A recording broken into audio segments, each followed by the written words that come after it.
আসসালামু আলাইকুম। শীতকাল চলে আসতে শুরু করেছে আর এই মৌসুমে কোয়েল পাখির চাহিদা সত্যিই চোখে পড়ার মতো। বাজারে যেমন এর ডিমের ব্যবহার বেড়েছে তেমনি মাংসের কদরও প্রতিদিন বাড়ছে। এই বাড়তি চাহিদাকে সামনে রেখে আজ আমি আমার ইনকিউবেটরে ৩ শতাধিক কোয়েল পাখির ডিম দিয়েছি।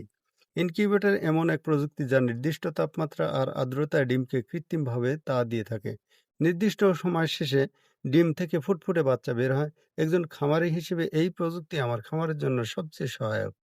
শুধু কোয়েল পাখির ডিম নয়, এর পাশাপাশি দিয়েছি ১০ পিস টাইগার মুরগির ডিম এবং ৮৫ পিস ফার্মি মুরগির ডিম। টাইগার মুরগি যেমন দেখতে আকর্ষণীয় তেমনি এর মাংস দারুণ জনপ্রিয়। আর ফার্মি মুরগি অনেকটা দেশি জাতের মতো হলেও এর রোগ প্রতিরোধ ক্ষমতা অসাধারণ এবং ডিমের দিক থেকে অতুলনীয়, যা খামারিদের কাছে আলাদা কদর এনে দিয়েছে। ইতোমধ্যেই ইনকিউবেটর রাখা আছে আরও ৩ শতাধিক কোয়েল পাখির ডিম।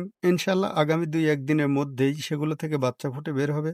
প্রতিবার যখন নতুন বাচ্চা ফোটে তখন আমার খামারে নতুন সম্ভাবনা তৈরি হয় আর সাফল্যের পথ আরও উজ্জ্বল হয়ে ওঠে। আমি আশাবাদী আমার ইনকিউবেটরে রাখা কোয়েল, টাইগার আর ফার্মি মুরগির ডিমগুলো থেকে সুস্থ আর শক্তপোক্ত বাচ্চা ফুটে বের হবে আর সেগুলোই আমার খামারের ভবিষ্যৎ সাফল্যের ভিত্তি হয়ে উঠবে।